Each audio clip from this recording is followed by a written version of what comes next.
Magandang umaga mula sa Pag-asa Weather Forecasting Center. Ito na ating update sa binabantayan nating Bagyong Uwan sa loob ng ating Philippine Area of Responsibility. Latest location natin para kay Bagyong Uwan kaninang alas 4 ng umaga ay nasa layong 985 kilometers silangan ng Eastern Visayas. May tagla itong lakas ng hangin na malapit sa gitna na umaabot ng 130 kilometers per hour, pagbugso na umaabot ng 160 kilometers per hour. Yung movement nito sa kasalukuyan ay west-northwestward sa bilis sa 25 kilometers per hour.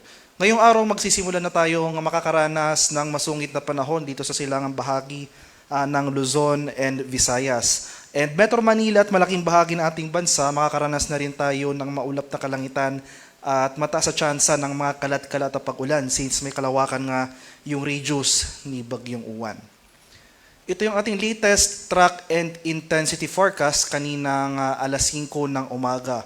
Makikita natin wala naman tayong significant na naobserbahang changes sa ating track scenario as compared sa ating previous issuance sa ating 11 PM bulletin kagabi. Ganun pa rin ating scenario nakikita, magpapatuloy yung generally westward or west-northwestward na paggalaw ni Bagyong Uwan sa mga susunod na araw. Pero patuloy nga itong lalakas or mag-intensify up to a super typhoon category prior to its possible landfall dito sa northern portion ng Aurora or southern portion ng Isabela bukas ng late evening or sa madaling araw ng Lunes. So prior to landfall ay lalakas pa itong intensity nitong si Bagyong Uwan at up to super typhoon category nga yung peak intensity na ating nakikita. Makikita na rin natin na may kalawakan yung radius nitong mga malalakas na hangin na dulot ng bagyo. Makikita natin dito sa ating track forecast itong malaking bilog na shaded ng yellow. Ito yung area na kung saan saklaw or ito yung area na kung saan mararanasan natin yung mga malalakas na hangin na dulot ng bagyo. So kung iti-take into account natin yung movement ni Bagyong Uwan sa mga sunod na araw as well as yung malaking radius na ito, makikita natin malaking bahagi ng ating bansa ay mararanasan yung malalakas na bugso ng hangin in the coming days. And after its landfall over possibly southern Isabela or northern Aurora ay itratraverse ito or babaybayin ang mainland Luzon landmass and by Monday morning or afternoon ay nasa West Philippine Sea na itong sentro ni Bagyong Uwan. At dahil lang may kalawakan itong mga malalakas na hangin itong bagyo, kaninang alas 5 ng umaga, nagtaas tayo ng Tropical Cyclone Wind Signal number 2 sa Catanduanes, eastern and central portions ng northern Samar, northeastern portion ng Samar at itong northern portion ng eastern Samar. Makikita natin ng maraming areas pa rin na nagtaas rin tayo ng signal number 1. So as of 5 AM, may signal number 1 tayo dito sa Cagayan, Babuyan Islands, Isabela, Quirino, Nueva Vizcaya, Apayao, Abra, Kalinga, Mountain Province, Ifugao, Benguet, Ilocos Norte, Ilocos Sur, La Union, Pangasinan, Aurora, Nueva Ecija, dito sa may Bulacan, Tarlac, Pampanga, Zambales, Bataan, dito sa Metro Manila, Cavite, Laguna, Batangas, Rizal, dito sa may Quezon, including Polillo Islands, Camarines Norte, Camarines Sur, Albay, Sorsogon, Masbate, kabilang ang Ticao at Burias Islands, sa may Romblon, Oriental Mindoro, Occidental Mindoro, kabilang ang Lubang Islands, dito sa may Calamian Islands, nalalabing bahagi ng Northern Samar, rest of Samar, rest of Eastern Samar, sa may Biliran, Leyte, Southern Leyte, northeastern portion ng Bohol, northern and central portions ng Cebu, itong northern portion ng Negros Occidental, northern and central portions ng Iloilo, sa may Capiz, Aklan, northern and central portions ng Antique, kabilang ang Caluya Islands, Dinagat Islands, at Surigao del Norte. Kaya sa mga nabanggit ko pong lugar, especially itong areas under wind signal number 2, within the next 24 hours, itong areas na may wind signal number 2, makakaranas tayo ng malalakas na bugso ng hangin na dulot ng papalapit na bagyo. Samantala ito namang areas under wind signal number 1, yung lead time natin ay 36 hours. So within the next 36 hours, makakaranas rin tayo ng mga malalakas na hangin na dulot ni Bagyong Uwan.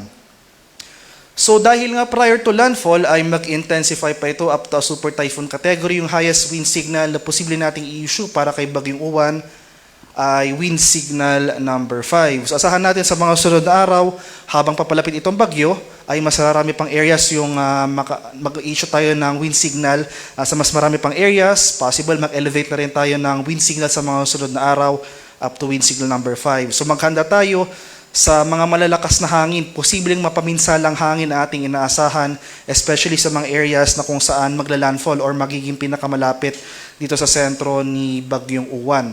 Mapaminsalang hangin, so ibig sabihin, asahan natin yung significant damages sa ating mga infrastructure, especially mga buildings na gawa sa light materials, and after its passage sa Luzon area, asahan natin yung disruption sa ating mga public services such as public transportation.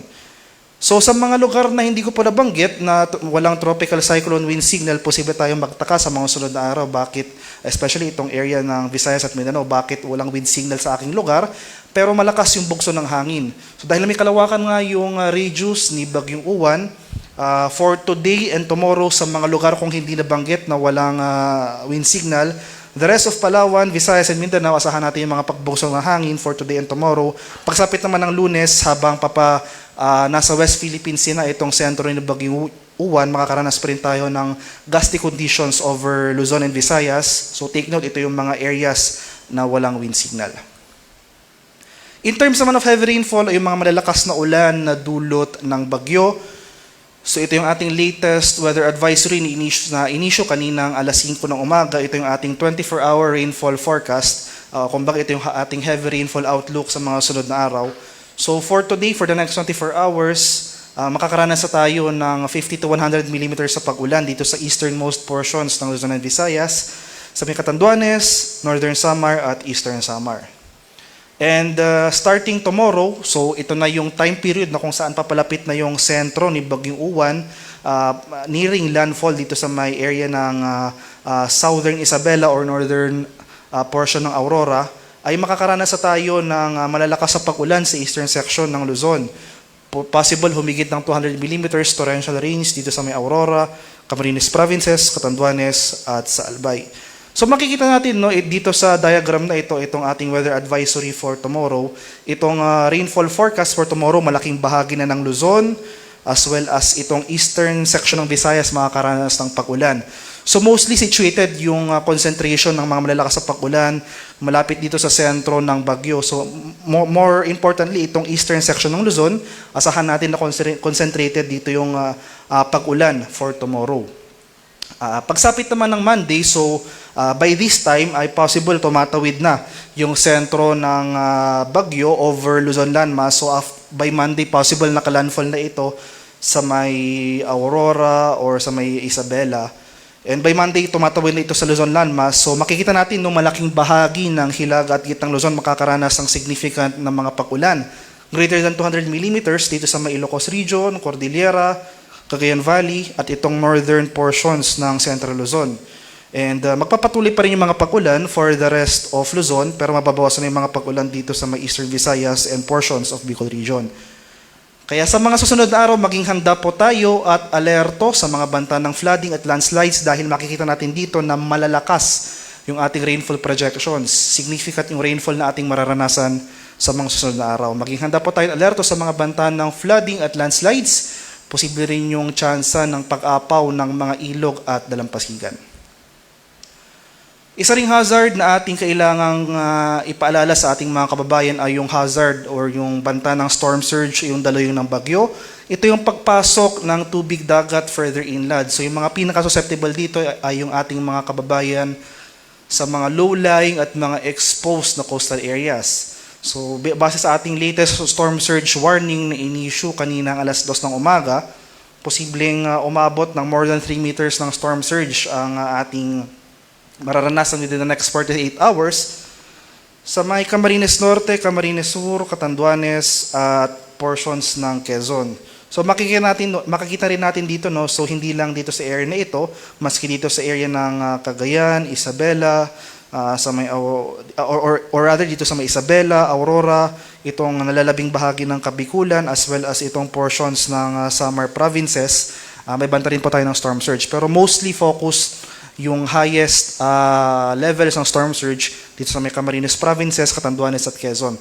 Kaya sa ating mga kababayan sa mga low-lying at mga exposed na coastal areas, ngayon pa lamang makipag-ugnayan po tayo sa ating mga LGU, sa ating mga lokal na pamahalaan regarding evacuation or paglikas sa higher ground para manatiling ligtas po tayo sa banta ng daluyong ng bagyo. And sa kalagayan naman ating karagatan, as of 5 a.m., ito yung ating latest gale warning issuance. So makikita natin malaking bahagi na ng eastern seaboards ng Visayas as well as itong northern and eastern seaboards ng Luzon. May nakataas na po tayong gale warning. So may gale warning na nakataas sa Catanduanes, Northern Samar, eastern coast ng Eastern Samar, dito sa Cagayan, Babuyan Islands, Isabela, Aurora, northern and eastern coasts ng Quezon, Camarines Norte, northern coast ng Camarines Sur, eastern coast ng Albay, at itong eastern coast ng Sorsogon. Kaya sa mga nabagit ko pong lugar, suspended po muna yung sea travel over these areas dahil may gale warning nga tayo na nakataas in anticipation sa matataas na alon na dulot ng papalapit na bagyong Uwan. Sa nalalabing seaboards naman ng ating bansa na walang gale warning ay katamtaman hanggang sa maalong karagatan ang ating inaasahan, kaya iba yung pag-ingat pa rin sa ating mga kababayan na maglalayag over these areas. At ano nga ba yung ating mga kailangang gawin para sa paghahanda sa papalapit na bagyong Uwan? So unang-una makinig ng balita at mag-monitor sa mga updates sa pinapalabas ng Pag-asa. So sa ngayon, every 6 hours yung issuance natin ng tropical cyclone bulletins para sa bagyong ito. Pero kung papalapit na ito and possible mag-landfall within the next 24 hours ay mas dadalas na yung ating issuance.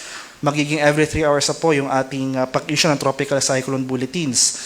So sa mga susunod na araw, kung malapit na yung, especially kung malapit na itong sentro ng bagyong Uwan sa ating bansa at makakaranas na tayo ng mga tuloy-tuloy na pag-ulan, mag-monitor rin tayo ng mga localized advisories na ini-issue ng ating mga kasamahan sa Pag-asa Regional Services Divisions, yung mga heavy rainfall warnings or rainfall advisories.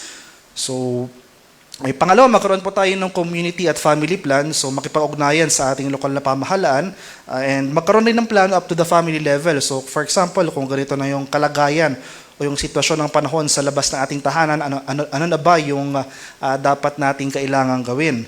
So yung pangatlo at pang-apat ay maghanda po tayo ng emergency kit o yung mga go bag na naglalaman ng mga essential nating kailangan, wherein kung kailangan na kasi nating lumikas agad or mag-evacuate sa itinakdang evacuation center ay mabilis po yung ating paggalaw, yung ating response.